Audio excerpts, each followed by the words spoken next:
Shalom Bapak Ibu, saya mau lanjut dengan sesi ini. Ini bagian yang kedua dalam sesi aparatur agama dan kemunafikan.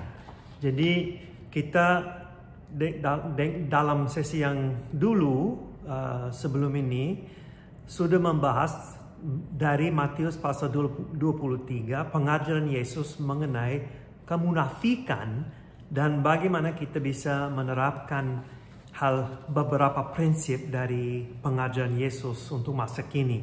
Jadi walaupun ini agak susah untuk memikirkan apakah saya munafik atau tidak, ini sebenarnya ini kadang-kadang muncul sebagai sikap dalam orang percaya kepada Yesus, dan kita mau menjaga supaya bahaya ini tidak muncul. Dan tidak ada sama sekali di dalam gereja sebagai tren-tren untuk mencerminkan sesuatu yang bisa dilihat manusia, bukan yang harus dilihat oleh Tuhan. Dan karena kita mau dinilai oleh Tuhan paling utama. Jadi kita lanjut dalam Matius pasal 23 ayat 15. Dan tantangan Yesus selanjutnya adalah mengenai motivasi dari pelayanan kita. Seorang kontributor Reader's Digest pada tahun 1992 menulis kisah tentang motivasi ini. Di kantor dokter gigi yang sibuk, di tempat saya bekerja, ada seorang pasien yang selalu datang terlambat. Suatu kali ketika saya, nah ini yang bercerita ya, bukan saya tetapi yang bercerita. Ketika saya menelepon untuk mengkonfirmasi janji temu dengan orang itu, ia berkata, saya akan datang terlambat sekitar 15 menit. Itu tidak akan menjadi masalah, bukan? Tidak, kata saya kepadanya. Kami hanya tidak akan punya waktu untuk memberikan obat bius kepada Anda. Jadi orang itu datang lebih awal. Nah, ini cerita yang lucu. Tetapi Anda mungkin pernah mendengar kalimat lucu dari seorang aktor atau aktris saat mereka merasa frustrasi dengan sebuah bagian peran. Mereka bertanya kepada sang sutradara, apa motivasi saya? Yang ingin mereka ketahui adalah apa tujuan dari peran tersebut.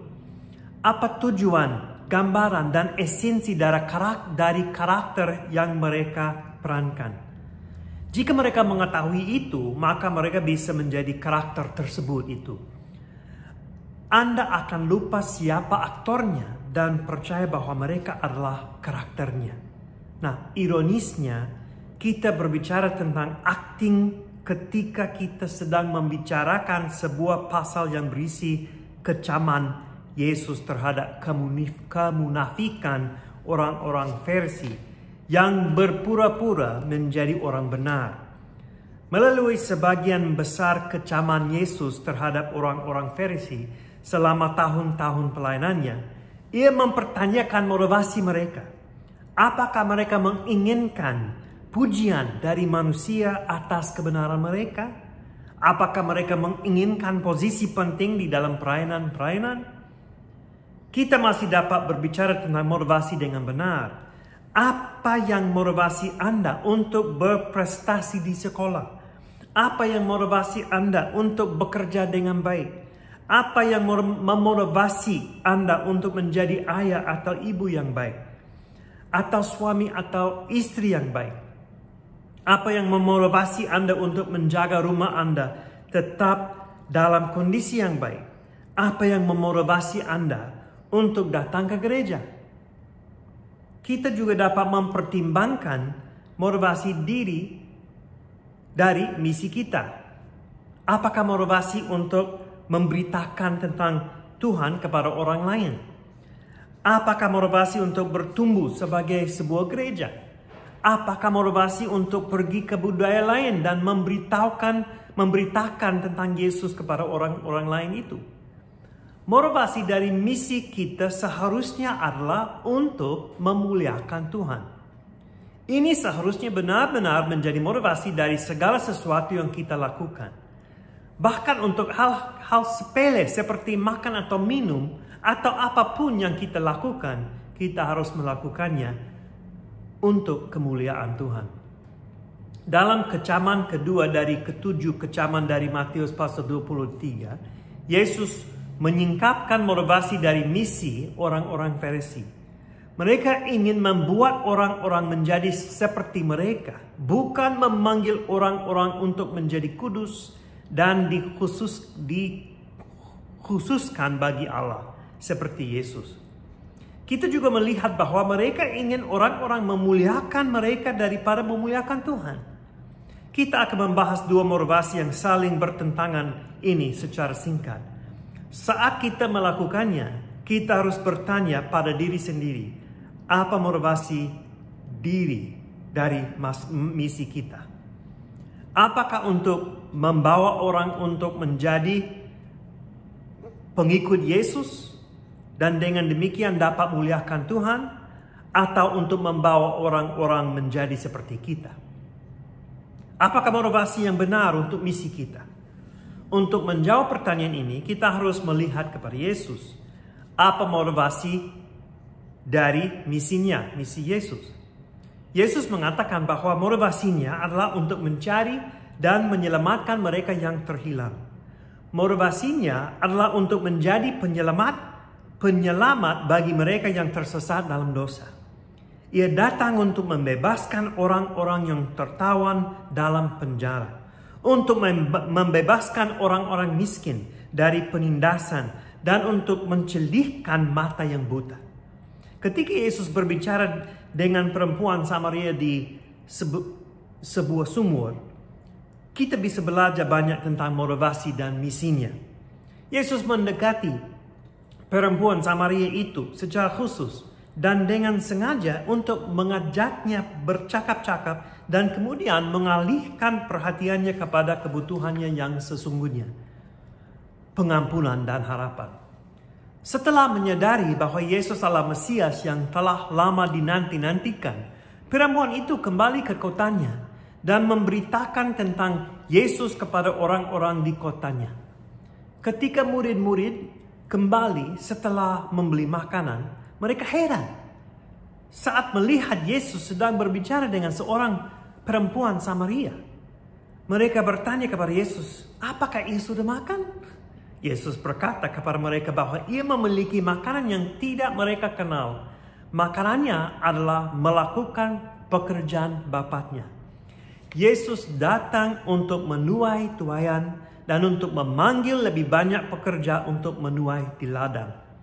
Motivasinya adalah untuk melakukan pekerjaan Sang Bapa dan menyelesaikan tugas yang telah Allah berikan kepadanya.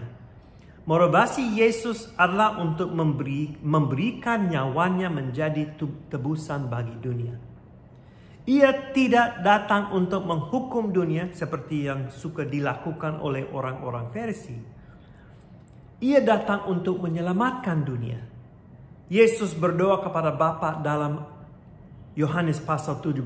Aku telah mempermuliakan engkau di bumi dengan jalan menyelesaikan pekerjaan yang engkau berikan kepadaku untuk melakukannya. Oleh sebab itu ya Bapa, permuliakanlah aku padamu sendiri dengan kemuliaan yang kumiliki di hadiratmu sebelum dunia ada. Bagian besar dari rencana Tuhan untuk misinya adalah dengan memakai para pengikutnya untuk menyelesaikan misi tersebut. Amanat agung adalah perpanjangan tangan Yesus dari misinya. Dan motivasi bagi para pengikutnya seharusnya sama dengan motivasi Yesus.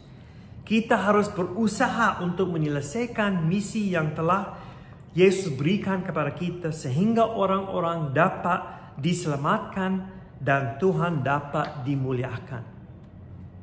Adalah sebuah tugas yang sukacita bagi umat Tuhan untuk membawa kemuliaan baginya di antara bangsa-bangsa. Hal itu selalu menjadi motivasi yang benar. Abraham dipanggil untuk menjadi bapa dari suatu bangsa yang istimewa sehingga semua bangsa akan diberkati melalui dia. Tula-tula ditimpahkan atas Mesir agar bangsa itu mengakui kekudusan dan kebesaran Allah yang esa dan benar. Daud seringkali berdoa dalam kitab Mazmur, biarlah bangsa-bangsa bersuka cita dan segala yang bernafas memuji Tuhan. Pelayanan dan teladan Daniel di Babel membawa kemuliaan bagi Tuhan. Posisi Esther di istana sebagai ratu di kerajaan Persia membawa kemuliaan bagi Tuhan. Semua di dalam perjanjian lama, Tuhan mau dimuliakan. Yesus mengatakan kepada kita, demikianlah hendaklah terangmu bercahaya di depan orang, supaya mereka melihat perbuatanmu yang baik dan memuliakan Tuhan. Orang-orang di Yerusalem memuji Tuhan atas karyanya melalui Petrus dan Yohanes, dan sebagai tanggapan atas berita keselamatan yang mereka sampaikan. Jadi kita masih harus terus berusaha untuk menggenapi amanah agung. Motivasi dari misi tersebut seharusnya adalah karena ada jutaan orang di seluruh dunia ini yang belum pernah mendengar tentang Yesus dan tidak membawa persembahan pujian ke hadapan tahtanya. Apakah motivasi yang salah untuk misi kita? Nah, itu yang benar, tapi sekarang apa yang salah? Untuk menjawab pertanyaan ini, kita bisa melihat kepada orang-orang Farisi. Yesus mengecam mereka karena mengarungi lautan dan menjelajah daratan untuk menobatkan satu orang. Tetapi sesudah ia bertobat, ia menjadi sama seperti orang-orang Farisi, menjadi orang neraka. Kata bertobat berasal dari kata proselit dalam bahasa Yunani. Ini berarti seseorang yang menjadi penganut agama Yahudi. Proselit adalah penganut non-Yahudi yang menganut agama yang etika Yudaisme. Mereka adalah para penyembah yang tampaknya menghormati dan belajar agama Yahudi tanpa secara resmi terdaftar sebagai proselit. Kita melihat salah satunya dalam Kisah Para Rasul pasal 8, seorang Ethiopia yang membutuhkan Filipus untuk menjelaskan kepadanya tentang Injil Yesus dalam Yesaya pasal 53. Nah, apa yang dimaksud dengan orang neraka? Ini agak keras dari Yesus. Ini sebenarnya merupakan ungkapan Semitik untuk seseorang yang menjadi milik atau ditakdirkan untuk neraka. Dengan kata lain, identitas seseorang terbungkus dalam gambaran neraka, sebuah danau belerang yang menyala-nyala dan penuh penderitaan, tempat di mana Tuhan tidak berada. Dalam awal pelayanannya, Yesus mengecam orang-orang Farisi sebagai anak-anak si jahat. Dia berkata dalam Yohanes pasal 8, apakah sebabnya kamu tidak mengerti bahasaku? Sebab kamu tidak dapat menangkap firmanku. Iblislah yang menjadi bapamu dan kamu ingin melakukan keinginan-keinginan bapamu. Ia adalah pembunuh manusia sejak semula dan tidak hidup dalam kebenaran. Sebab di dalam dia tidak ada kebenaran. Apabila ia berkata dusta, ia berkata atas kehendaknya sendiri, sebab ia adalah pendusta dan bapa segala dusta. Tetapi karena aku mengatakan kebenaran kepadamu, kamu tidak percaya kepadaku. Orang-orang Farisi membuat orang-orang yang telah bertobat menjadi seperti mereka. Orang-orang neraka yang memiliki lebih banyak kesamaan dengan bapa segala dusta. Masalah mereka bukanlah kurangnya entusiasme dalam bahasa Inggris. Semangat mereka bahkan melampaui apa yang menjadi tugas utama mereka, yaitu bangsa Israel untuk mendapatkan proselit, pemeluk agama dari bangsa-bangsa lain. Tetapi semangat atau antusiasme bukanlah kualitas hidup yang dapat menyelamatkan. Rasul Paulus mengatakan bahwa orang-orang Yahudi sangat bersemangat untuk Tuhan. Tetapi dalam Roma pasal 10, ia mengatakan bahwa semangat mereka tidak didasari oleh pengetahuan yang benar. Paulus juga mengatakan kepada jemaat Galatia bahwa semangat untuk hal yang benar itu baik, tetapi bersemangat untuk hal yang salah bisa menjadi sangat berbahaya. Ada banyak pendeta yang bersemangat di luar sana, yang berusaha membangun kerajaan kecil mereka di bumi ini dengan semangat seorang penyerang. Mereka menghabiskan banyak uang dan tenaga, dan mereka menggunakan banyak pakaian gereja yang mewah. Semuanya untuk tujuan membangun kerajaan finansial mereka dan membuat petobat kecil atau citra diri mereka sendiri. Sekali lagi, ini kembali kepada motivasi dari semangat kita atau motivasi dari misi kita. Apakah orang-orang menyebarkan kemunafikan rohani mereka untuk membenarkan semangat keagamaan mereka sendiri, untuk melegitimasi kebodohan mereka, untuk membuat orang lain bergabung dengan mereka dalam pemujaan terhadap diri sendiri? Apakah yayasan-yayasan misi ada di dunia untuk menghasilkan uang? Ada penginjil-penginjil yang pergi ke India dulu dan membayar orang India untuk datang ke KKR mereka. Lalu mereka membayar lebih banyak orang India untuk maju ke depan saat panggilan altar. Mereka merekam semuanya dan kembali ke Amerika untuk mendorong para pendukung mereka mengirimkan uang untuk pelayanan yang penting ini. Mereka hanya membuat orang-orang menjadi 2 kali lipat lebih jahat dari mereka. Ini adalah motivasi yang lahir dari neraka, dimotivasi oleh neraka, dan tidak ada hubungannya dengan kemuliaan Tuhan sama sekali. Yang dilakukannya hanyalah mengikat orang-orang pada kegelapan yang lebih dalam lagi. Ada juga motivasi tidak kentara dari kepentingan pribadi. Kita memberitakan Injil karena itu adalah sesuatu yang harus kita lakukan. Dan ketika kita memberitakan Injil, kita dapat menanggapnya sebagai suatu perbuatan baik yang telah kita lakukan, terlepas dari apakah orang tersebut menjadi percaya atau tidak. Hal itu tidak relevan untuk orang ini. Yang penting dalam kasus-kasus seperti ini adalah kita harus berbicara tentang bagaimana kita memberitakan Injil dan orang-orang dapat terkesan dengan kita. Saya bersalah dalam hal ini juga. Dalam kasus-kasus ini, Injil mungkin disampaikan dengan tulus dan orang-orang bahkan mungkin dapat datang kepada Yesus, tetapi apakah motivasi kita dalam memberitakannya? Apakah untuk kemuliaan Tuhan atau untuk membuat orang lain terkesan? Dalam hal ini, kita tidak jauh berbeda dengan orang-orang Farisi. Pada 11 Februari 1962, Parade Magazine menerbitkan laporan singkat berikut ini. Sebuah komentar tentang motivasi buatan. Di sebuah gereja di desa di Kalanovka, Rusia, kehadiran di kebaktian sekolah minggu meningkat setelah sang pendeta membagi-bagikan permin kepada anak-anak petani. Salah satu yang paling setia adalah seorang anak laki-laki berhidung pesak dan galak yang menghafalkan Alkitab dengan penuh kesalehan, mengantongi hadiahnya dan berlari ke ladang untuk memakannya. Sang pendeta menyukai anak laki-laki itu dan membujuknya untuk bersekolah di gereja. Hal ini lebih menyenangkan baginya daripada harus melakukan pekerjaan berumah tangga yang dibebaskan oleh orang tuanya yang saleh. Dengan menawarkan hadiah lainnya, sang pendeta berhasil mengajarkan keempat kitab Injil kepada anak laki-laki itu.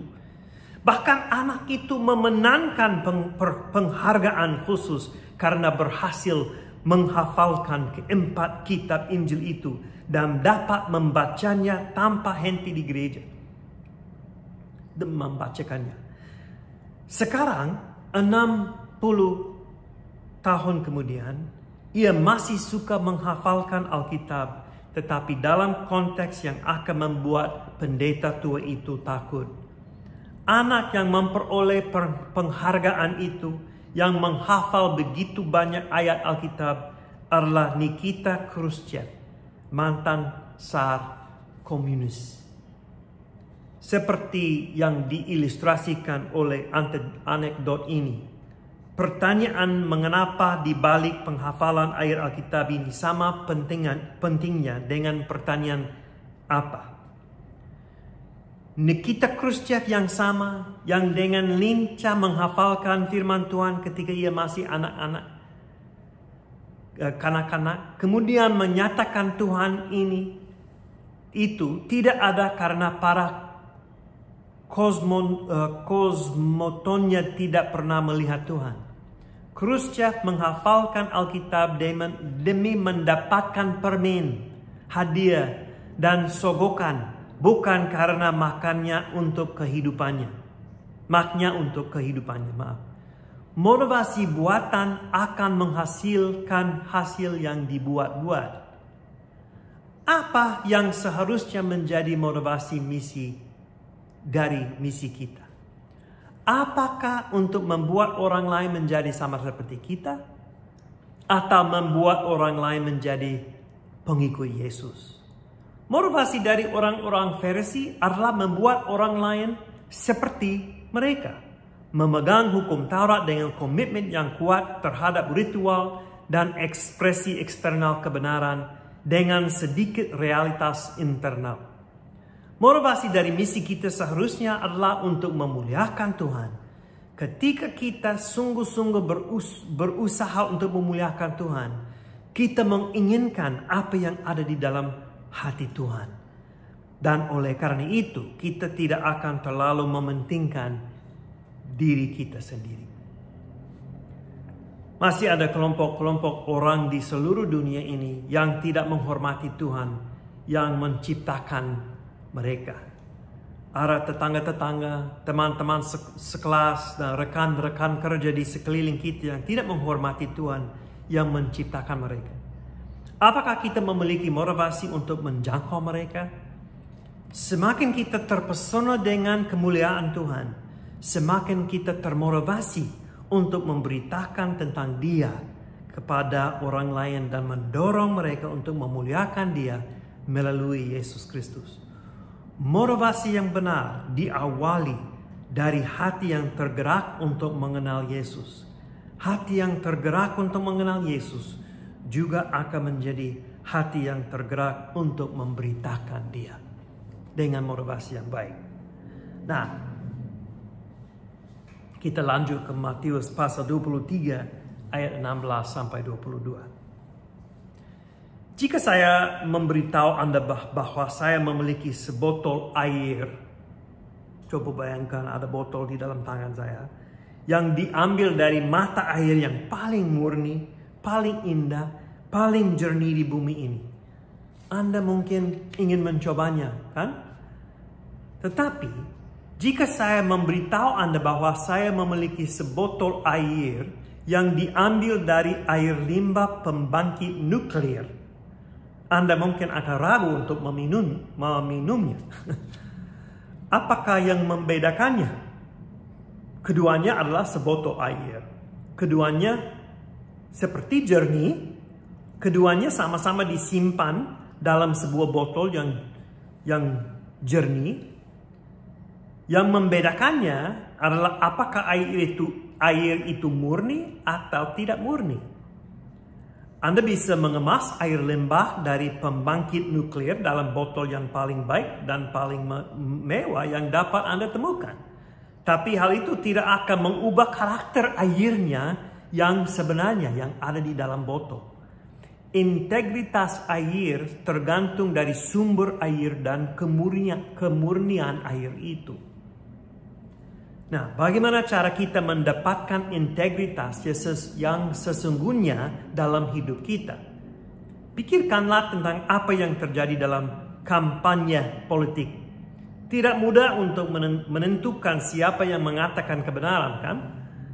Kebenaran dan politisi seringkali tidak bisa berjalan bersama-sama. Kenyataannya, integritas sulit ditemukan dalam masyarakat kita. Baik Anda sedang mencari penjual mobil atau Anda mencari email dari Nigeria yang mengatakan bahwa Anda adalah penerima buatan sebesar $30 juta. Atau saat Anda sedang berusaha memahami nilai gizi dari cereal coklat yang dilapisi gula, atau saat Anda sedang berusaha memahami apa itu realitas atau apa itu kerohanian yang sejati. Semua orang menjual sesuatu dan akan mengarang apa saja agar Anda mau datang ke tempat mereka untuk membelinya. Dari manakah integritas yang sesungguhnya itu datang?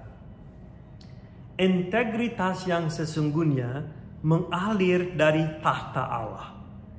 Inilah inti dari bagian selanjutnya dalam Matius pasal 23. Dalam kecaman ini, Yesus menantang sumpah atau janji kosong dari orang-orang Farisi. Dengan demikian, ia mengangkat integritas menjadi sesuatu yang lebih besar dari sekedar menepati janji. Integritas kita harus mengalir dari pemahaman kita tentang tahta Allah. Hal pertama yang kita perhatikan adalah bahwa integritas yang sesungguhnya tidak melakukan permainan kata. Seperti yang telah disebutkan dalam kecamannya ketiga, Yesus pada dasarnya menantang sumpah kosong dari orang-orang Farisi dan ahli-ahli Taurat. Mereka berpikir bahwa lebih baik bersumpah demi emas bait suci atau demi persembahan yang ada di atas mezbah daripada bersumpah demi bait suci dan mezbah yang lebih penting. Ini adalah bukti dari iman mereka yang hanya tampak dari rupa luar. Mereka tidak dapat melihat apa yang menjadikan emas itu istimewa atau persembahan itu khusus. Penyembahan kepada Tuhanlah yang menjadikannya. Apa yang sebenarnya dilakukan oleh orang-orang Farisi? Mereka tidak ingin bersumpah demi bait suci. Karena jika mereka tidak dapat memenuhi sumpah mereka, maka mereka akan lebih bersalah akan hal itu. Jadi mereka memilih sesuatu yang berharga, emas bait suci, untuk bersumpah, tetapi tidak terlalu mengikat seperti bait suci atau mezbah itu sendiri. Pada dasarnya, apa yang mereka lakukan adalah menciptakan celah untuk sumpah mereka. Orang-orang Farisi melarang orang-orang bersumpah demi bait suci atau demi mezbah karena hal itu akan mengikat mereka pada sumpah mereka. Jika mereka tidak memenuhi sumpah mereka, penghakiman mereka akan menjadi lebih berat. Jadi mereka mencari jalan untuk menyakitinya sehingga sumpah mereka dapat dibuat pada sesuatu yang tidak terlalu mengikat. Yesus meningkatkan sistem ini sebagai sesuatu yang konyol dan tidak relevan. Yesus juga menentang kebiasaan orang Farisi yang mencari sesuatu yang lebih rendah nilainya untuk bersumpah agar seseorang tidak terlalu merasa bersalah karena tidak memenuhi sumpahnya ketika ia memang berniat untuk melanggar sumpah itu. Bagi Yesus, ini hanyalah sebuah cara berbohong yang licik, yang menurut Yesus tetaplah sebuah kebohongan. Pada dasarnya, dia mengatakan hal yang sama di Matius pasal 5 ayat 34. Ia berkata, janganlah sekali-kali bersumpah baik demi langit karena langit adalah tahta Allah, maupun demi bumi karena bumi adalah tumpuan kakinya, ataupun demi Yerusalem karena Yerusalem adalah kota raja besar. Sumpah lebih baik tidak diucapkan. Ayat yang 22 dari Matius 23 tampaknya juga menunjukkan kesimpulan tersebut. Beberapa orang berpendapat bahwa ayat 20 sampai 22 bertentangan dengan pasal 5 dalam Matius ayat 33 sampai 37. Tetapi pada kenyataannya ayat 20-22 memberikan dasar pemikiran bagi pasal 5, 33-37. Semua sumpah dalam beberapa hal berhubungan dengan Tuhan. Oleh karena itu, semua sumpah bersifat mengikat dan sumpah yang bersifat tidak mengikat tidak diperbolehkan. Di sisi lain, inti dari permasalahan ini adalah mengatakan kebenaran. Kita harus mengatakan kebenaran karena Tuhan, pencipta segala sesuatu, memegang teguh kebenaran itu. Cara sederhana untuk menjelaskan hal ini dan yang merupakan wajah dari kerohanian yang sejati adalah dengan mengatakan ya jika ya dan tidak jika tidak. Atau seperti yang selalu saya katakan di rumah saya, katakan apa yang kamu maksudkan dan bersungguh-sungguhlah dengan apa yang kamu katakan. Kita hidup dalam budaya di mana perkataan seseorang tidak lagi berharga. Kita hidup di dalam budaya dengan catatan kecil. Mobil itu boleh dicicil seharga $350 setiap bulan, tetapi Anda harus membayar uang muka $10,000. Kita hidup dalam budaya yang menambahkan adendum dengan cepat di akhir sebuah iklan. Obat ini akan menyembuhkan penyakit Anda, tetapi mungkin akan membunuh Anda dalam prosesnya. Ini adendum. Para siswa menemukan cara-cara baru yang inovatif untuk menyontek, menggunakan pesan teks di ponsel mereka, mengambil foto soal-soal ujian dengan ponsel mereka, mengunduh makalah dari internet, menggunakan chat GPT.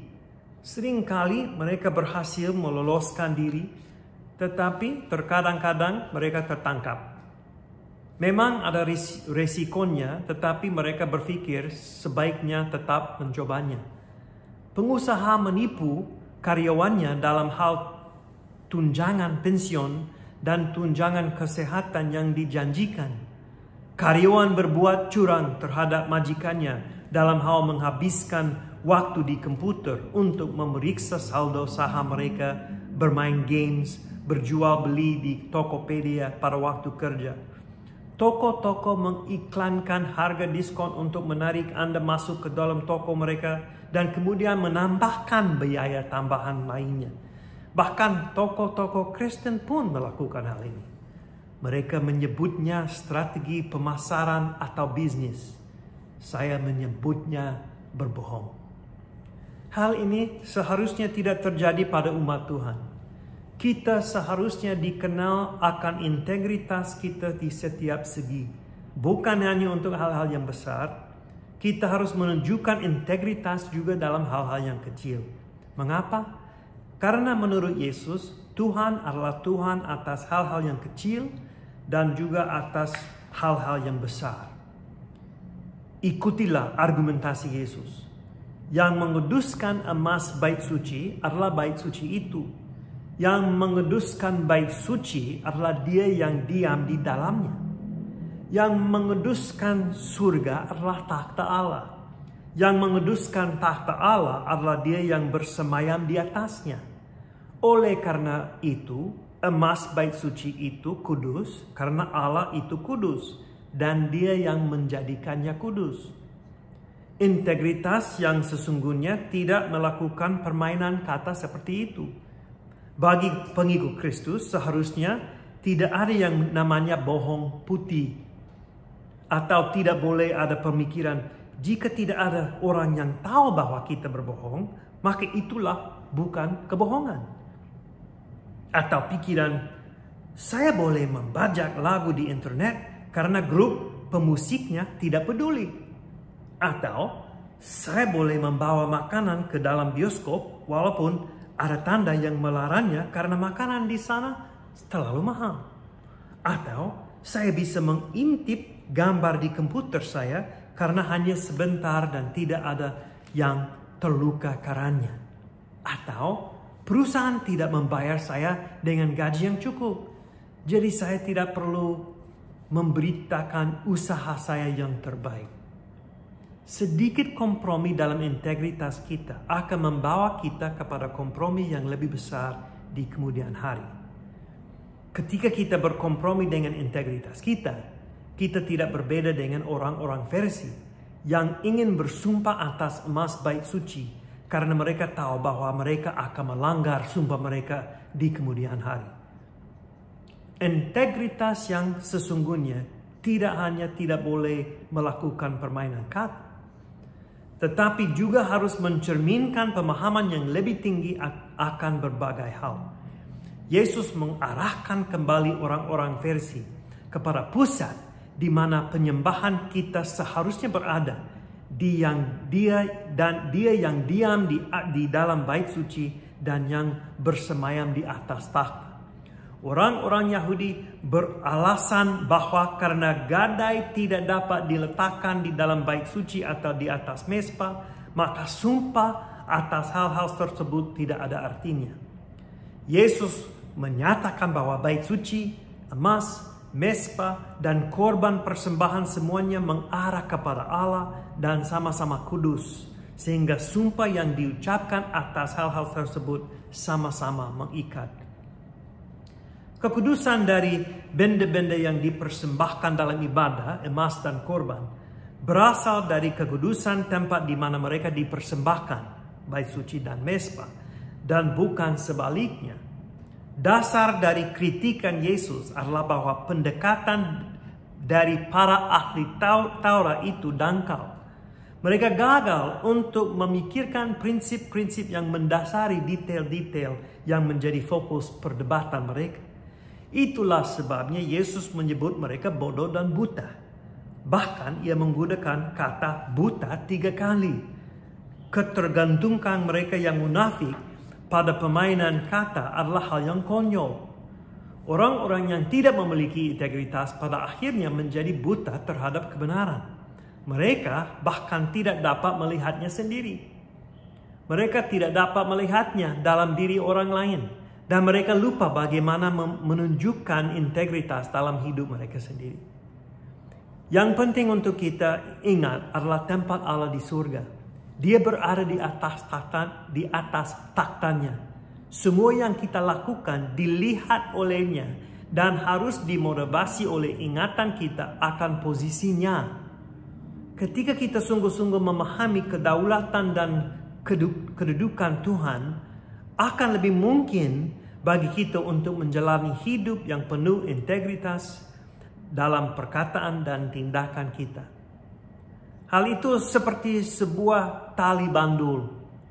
Ketika tali bandul hidup, Anda tergantung pada takhta Allah, maka segala sesuatu akan diatur dengan tetap dan hidup Anda akan cenderung mengarah pada kehidupan yang lebih benar. Hidup yang penuh integritas dan kebenaran.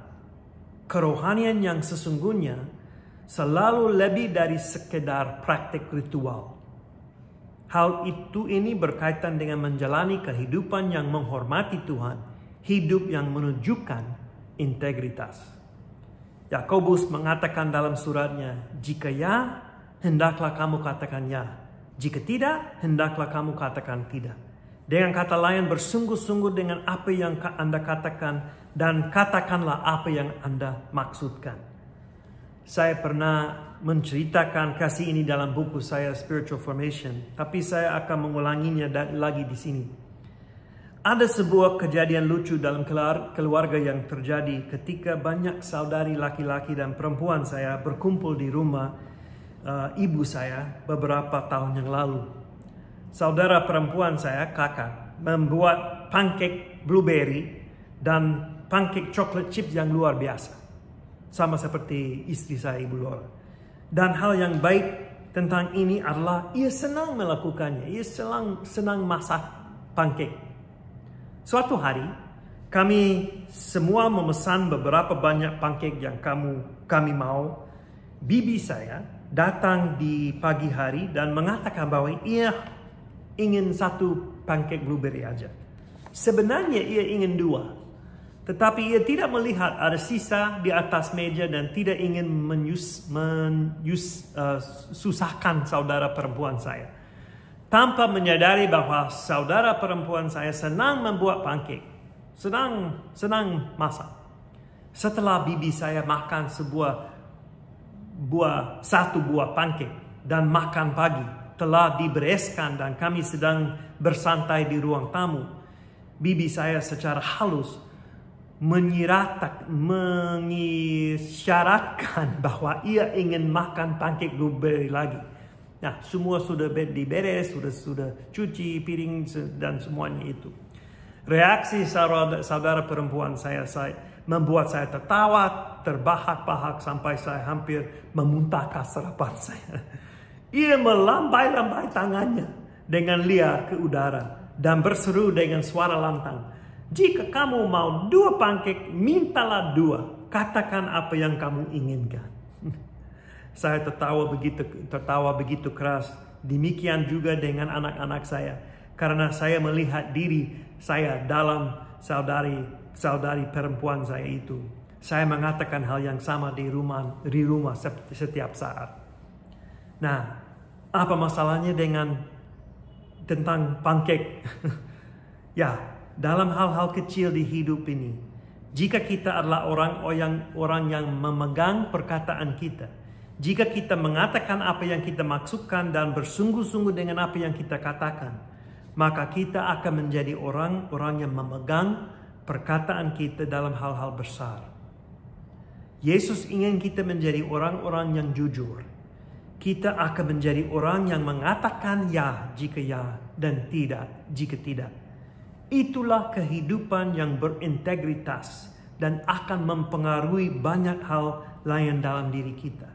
Dan hal itu akan membuat orang lain menyadari bahwa ada sesuatu yang berbeda dalam diri kita. Nah, Bapak Ibu, ini penting pada waktu kita membahas tentang tren. Karena ada tren di dalam gereja untuk mencerminkan sesuatu untuk mengesankan orang lain.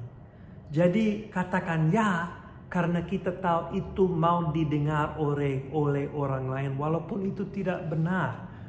Mari kita hidup dengan integritas, menolak tren itu dalam kehidupan sendiri dan dalam kehidupan gereja, dan kita akan mencerminkan Yesus untuk kemuliaan Tuhan.